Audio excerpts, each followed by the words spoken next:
No entendemos los tiempos de Dios, pero también no hemos entendido la fiesta del Señor, en el cual el Nuevo Testamento dice que son sombras proféticas de cosas por venir. Las profecías en las fiestas del Señor, presentado por Michael Root. Shalom, es el Michael Root en los Jardines Ofel en Jerusalén. Cada aspecto de las fiestas del Señor durante la primavera fue cumplido por el Mesías cuando Él realizó cada detalle específico que estaba presente en el servicio del templo establecido por el rey David. La Pascua fue cumplida por el Mesías el propio día y hora, y después de que se cumplió, fácilmente pudimos ver que la Pascua fue una sombra profética de nuestra redención, instituida en Egipto, ensayada en Jerusalén y finalmente cumplida en frente de más de 100,000 testigos. Pero hay más con respecto a las fiestas de la primavera, tales como los Bikurim, u ofrenda de los primeros frutos. ¿Cómo se cumplió esta fiesta? Si ignoramos las fiestas del Señor, entonces se puede esperar que entendamos muy poco del Nuevo Testamento. Sin la base, simplemente no podemos construir una estructura sólida. Sin entender el servicio del templo y la importancia del arca del pacto, no se puede esperar que uno entienda algo acerca del Nuevo Testamento o el Nuevo Pacto en la sangre del Mesías o la profecía de Daniel concerniente a los tiempos del fin y la confirmación del pacto. Pero si usted ha estado con nosotros durante los primeros 10 episodios de esta serie, puede esperar una revelación que cambiará su vida. Póngase el casco y el cinturón. Este va a ser el paseo de su vida. Únase a nosotros en los estudios de televisión de Lester Summerall, donde se grabó esa presentación multimedia sobre las profecías de las fiestas del Señor ante estudiantes de profecía bíblica reunidos por el Club de la Profecía. Ese es el curso Profecía Bíblica 101. Ahora, el episodio número 11 de la serie de 26 partes sobre las fiestas del Señor, el arca del pacto, lo más santo es ungido.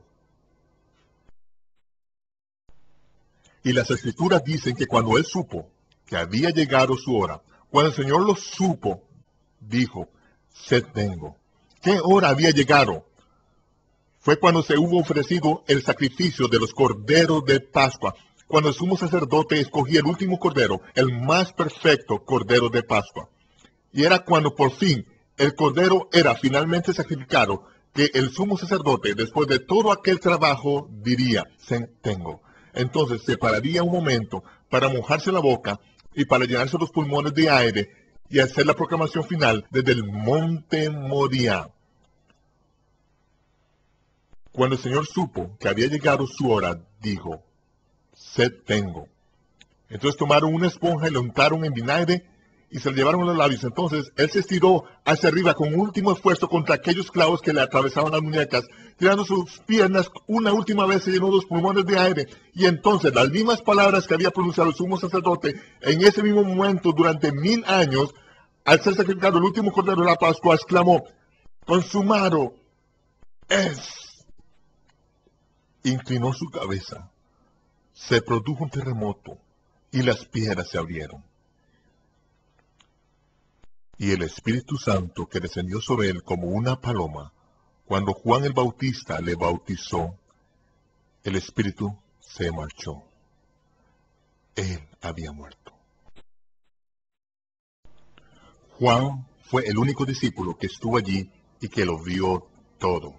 Presenció el terremoto, vio cómo se abrían las piedras a sus pies, y los dirigentes religiosos pidieron a Pilatos que hiciese que los soldados romanos rompiesen las piernas de los que estaban colgados de la cruz, pues llevaba hasta una semana morir en una cruz. Si era preciso manipular sus cadáveres en cualquier momento durante la semana de los panes sin levadura, lo que lo hiciesen estarían impuros, por lo que solicitaron que los hombres estuviesen muertos antes de la fiesta, de modo que apareció un soldado romano con el torso descubierto llevando una barra de acero de 65 libras de peso sobre su hombro.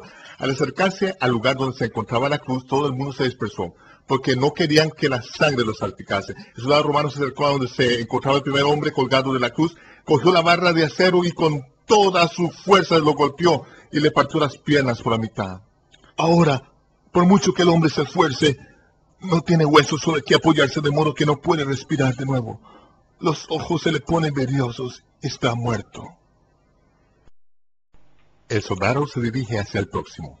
Se oye un último grito del hombre al que acababa de golpear. Le parte las piernas y la vida se esfuma de él. Luego regresa con la barra de acero a la cruz de la que cuelga Yahshua. Pero al disponerse a golpearle con la barra de acero, se maravilla de que ya esté muerto. Normalmente lleva varios días morir, pero solo han pasado unas horas. Y Juan se echa un poco hacia atrás, está mirándole a los ojos, viéndolo todo. El soldado romano pide una espada. Se acerca y clava la espada en el costado del Mesías abriendo la carne, y de ella sale sangre y agua. Juan, que está justo al lado, lo ve todo. Y por primera vez en 19 capítulos hace un alto en la narración. Y dice, yo, Juan, doy testimonio. Yo doy testimonio. He sido testigo. Y mi testimonio es verdadero. Este es el Hijo de Dios. Este es el Hijo de Dios. Hace un alto en toda la narración. ¿Qué fue lo que vio? Ese es el momento mismo en que, en lo alto del monte del templo, están retirando rápidamente todos los corderos del monte del templo y metiéndolos en los hornos. Tienen que hacer el trabajo antes de que se ponga el sol porque es el momento que comienza el sábado solemne. De modo que ahora cogen el cuerpo de Yahshua y lo colocan en el sepulcro cercano, en el sepulcro de José de Arimatea, que se encuentra justo en el sector de ese sepulcro del huerto, así que se llevan el cuerpo allí antes de que se ponga el sol. Y como dijo el Señor mismo, a esta generación malvada y adúltera no se le dará más que una sola señal, que es la señal del profeta Jonás. Del mismo modo que Jonás permaneció 3 días y 3 noches en el vientre del gran pez, el Hijo del Hombre permanecerá 3 días y 3 noches en el corazón de la tierra. ¿Por qué usa estas palabras? Le será dada una señal a esta generación malvada y adúltera. La palabra malvada tiene que ver con torcer las escrituras y adúltera tiene que ver con adoración de otros dioses. Está usando esto correctamente, concretamente, porque se les da una sola señal. Y esos 3 días y 3 noches, muchos han torcido las escrituras a fin de que encaje con la adoración de Ishtar Astarot, que es la diosa de la fertilidad. Intentan que esos 3 días y 3 noches sean del Viernes Santo, cuando se adora a Dagón, el dios pez. Por eso es que crecimos comiendo pescado el viernes, hasta el domingo de Pascua Resurrección, por la mañana, cuando el sacerdote de Ishtar Astarot sacrificaba a los bebés y untaba los huevos en la sangre de los bebés sacrificados en el servicio de amanecer de Pascua. Si intenta usted torcer las escrituras alrededor de la adoración de otros dioses, usted jamás lo conseguirá. Una señal. 3 días y 3 noches, teniendo que resucitar al tercer día. El 14, que es el día de la preparación, estuvo en el sepulcro justo antes de que se pusiese el sol. 3 días y 3 noches, y resucitó al tercer día. Significa que es preciso empezar a contar al atardecer por la noche. Así se hace en hebreo. Él estuvo en el sepulcro toda la noche del miércoles, toda la noche del jueves, toda la noche del viernes. Estuvo en el sepulcro todo el día jueves, todo el día viernes y todo el Shabbat. 3 días, 3 noches, y resucitó al tercer día. Es decir, el Shabbat. El Señor del sábado resucitó en el sábado, según las Escrituras. No el domingo, no en el primer día de la semana. Recuerde que las Escrituras dicen que cuando las mujeres fueron al sepulcro, muy temprano el primer día de la semana, estaba vacío, estaba aún oscuro. Y la tumba estaba vacía. ¿Qué es lo que le dice eso inmediato? Que resucitó antes del servicio del amanecer de Pascua. Al menos eso es lo que sabemos. Estaba todavía oscuro, pero ¿sabemos cuándo se levantó?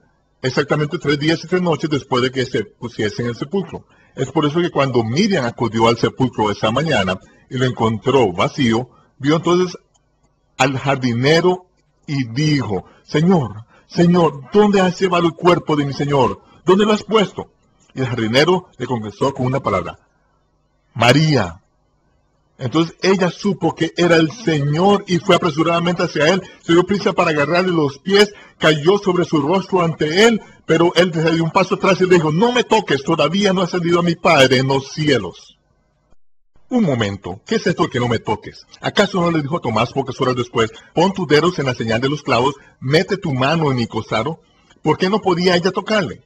Porque era el día de los bikurim, la ofrenda de los primeros frutos.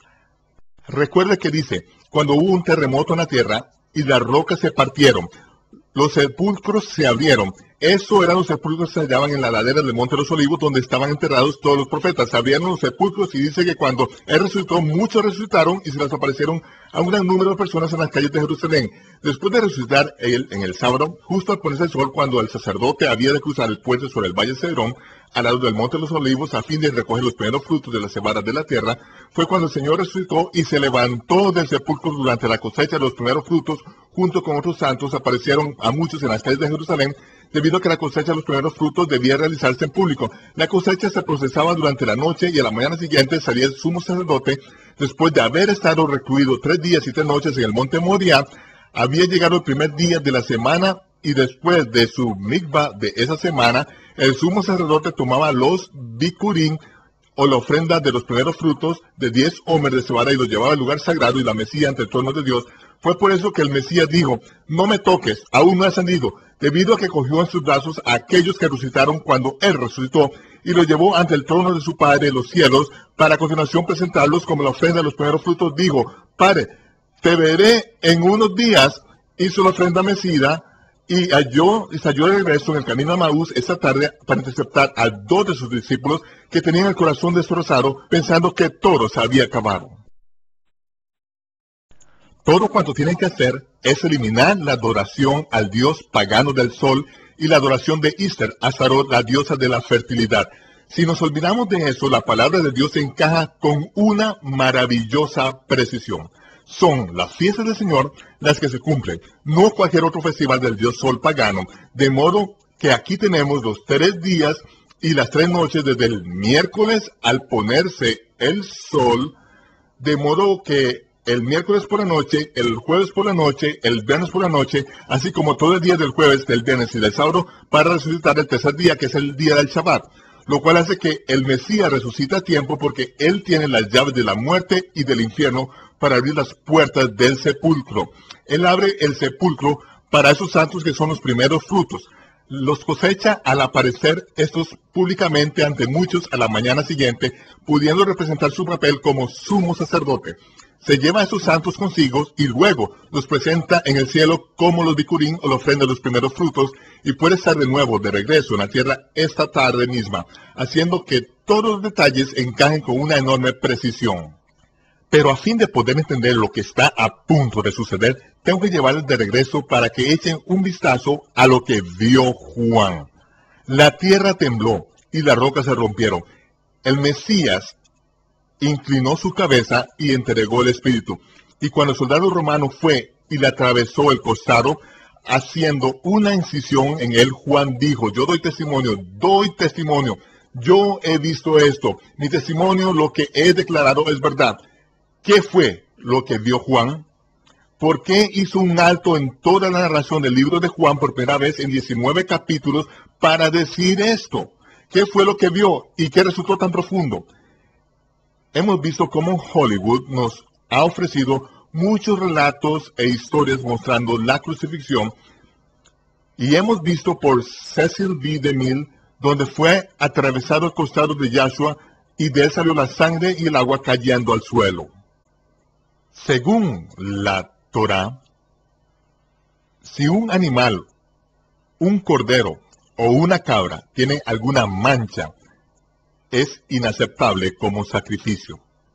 Si está ciego, si tiene una oreja magullada, si está lisiada, si está coja, si ese animal tiene algún defecto, entonces se puede comer, se puede usar como alimento, pero cuando se ha derramado la sangre del cordero y se puede recoger en un cuenco, nunca, jamás, nunca podrá usted ofrecerla sobre el altar de bronce del sacrificio, ni sobre el arca del pacto o del altar dorado del sacrificio.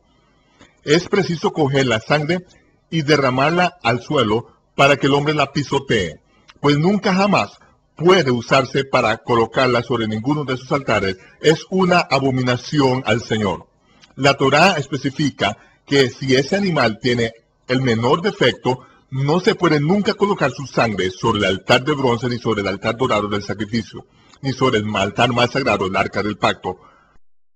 A pesar de lo cual hemos visto cómo Hollywood presenta ese concepto ante nuestros propios ojos.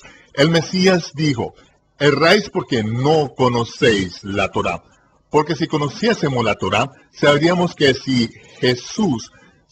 Yahshua es el Mesías, si es su sangre la que paga por nuestro pecado y que Él es el plan de sacrificio de Dios, sabríamos que su sangre no podría ser derramada en tierra, que este es testimonio de que Él es un sacrificio imperfecto, puesto que la sangre derramada en tierra significa que el sacrificio no es aceptable.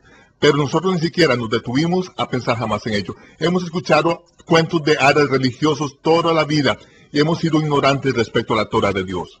Es ahí donde hemos errado durante toda nuestra vida, permitiendo que otros nos contasen cuentos de hadas, pensando que sencillamente por ser profesionales pagados, sabían de qué estaban hablando. ¿Qué vio Juan? ¿Qué fue lo que vio cuando hubo un terremoto en la tierra y las rocas se partieron? Esto es lo que vio. Toda esa región fue excavada aquí. La hendidura del terremoto comienza bien arriba y luego desciende y hace que se abra literalmente uno de los agujeros de la cruz. Cuando estaban excavando esa parte y quitando los escombros de los huecos del agujero de la cruz y de la hendidura causada por el terremoto, el arqueólogo cogió unos alicates y cortó la punta de una cinta de medir de 25 pies. Colocó la cinta de medir a lo largo de la hendidura del terremoto y se detuvo a los 20 pies. Intentó varias veces que llegase más lejos, pero se detuvo siempre a los 20 pies. A pesar de lo cual pasaron años antes de que se entendiese la imagen de dónde acababa la hendidura del terremoto. Pero esa hendidura en la tierra se abrió cuando el Señor exclamó, consumado es. Y la tierra tembló y las rocas se partieron. Fue entonces cuando se abrió la tierra. Luego el soldado romano vino y le clavó la espada en su costado. ¿Qué cosa vio Juan? E hizo que detuviese su narración por completo. Vio aquella espada atravesar el costado y desde su costado brotó sangre y agua. La sangre cayó directa en aquella hendidura del terremoto de 20 pies de largo. Justo debajo del agujero de la cruz había un enorme sarcófago de piedra que Salomón había colocado ahí 1000 años antes. El terremoto había hecho que se partiese la parte superior de esa cubierta de piedra, moviéndola hacia el lado.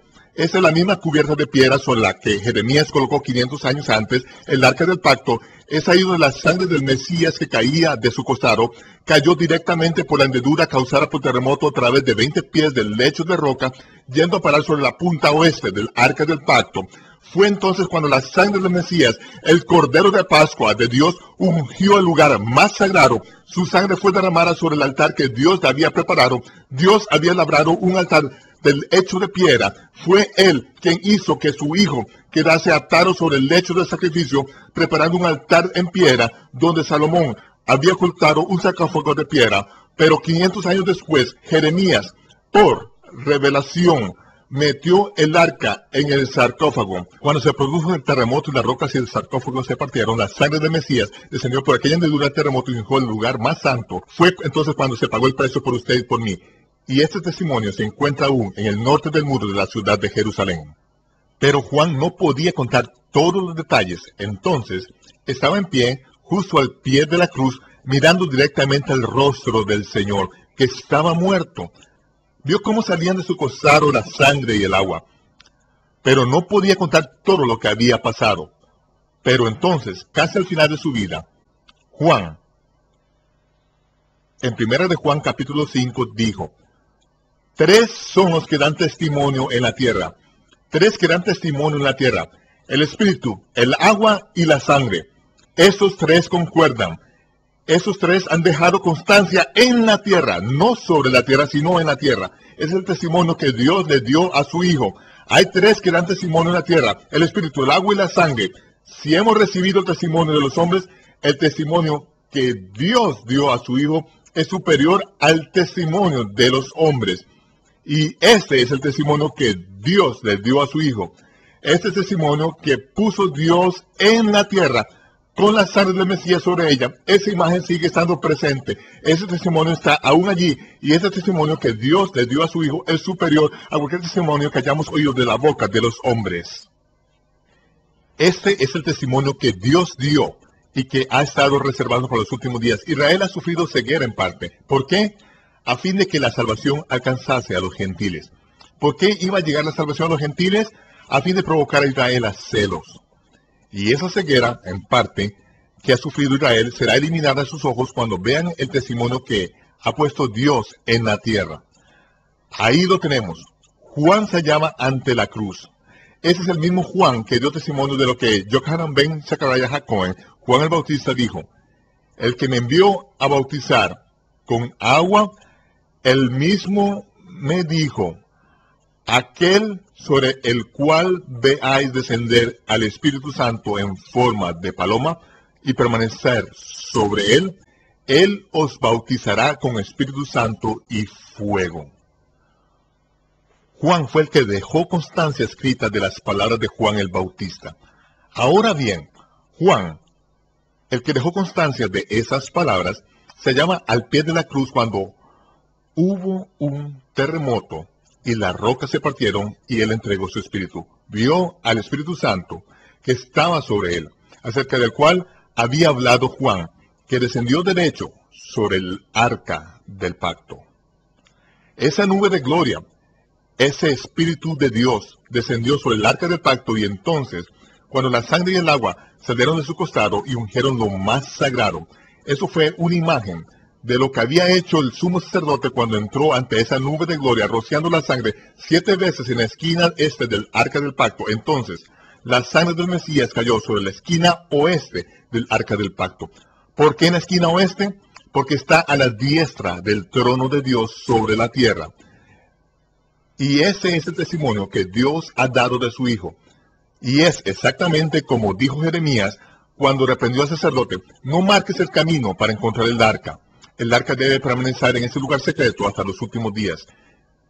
Y cuando sea revelado, será cuando esa nube de gloria se verá, como fue en los días de Moisés y lo fue en los días de Salomón. Resulta un tanto difícil creer que nosotros pudiésemos realmente ver esto en nuestros días y tiempo. Pero esto es realidad.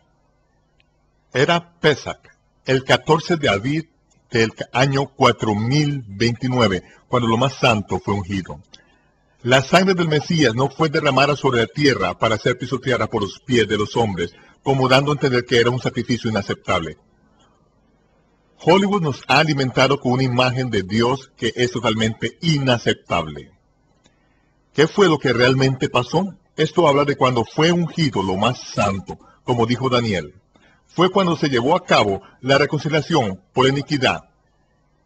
Es cuando el Mesías fue cortado, pero no por sí mismo, sino por nuestros pecados. Ahora tenemos que preguntar: ¿por qué fue derramada la sangre del Mesías sobre el arca del pacto durante la Pascua? Yo pensé que el día de expiación era el día en que el sumo sacerdote entraría ante el arca del pacto, y en ese día el más sagrado rociaría la sangre sobre la esquina ese del arca del pacto en el día de expiación. Pero el día de expiación no es hasta el mes séptimo, el día 10º del séptimo mes, el día de Tisri.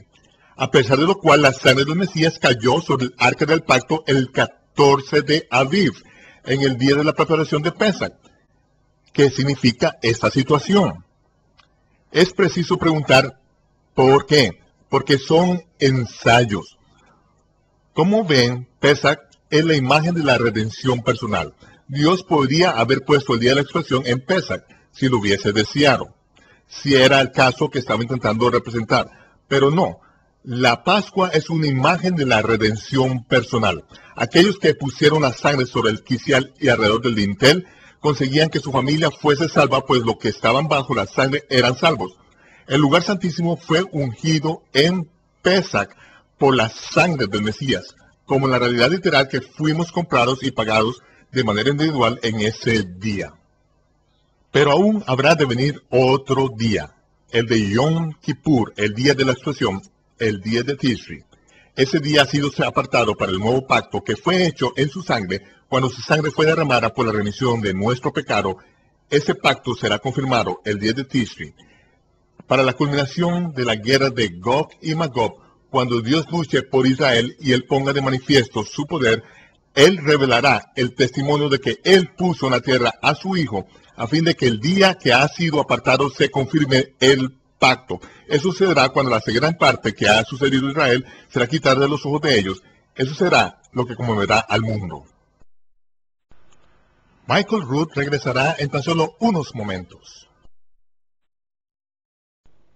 Ahora podemos empezar a entender por qué este monte, el monte Moriah, el monte donde Yahweh será nuestro maestro, fue escogido como el lugar donde Abraham tenía que sacrificar a su hijo Isaac, o en forma más exacta, donde el Todopoderoso estableció el ensayo del Cordero como sustituto del hijo de Abraham.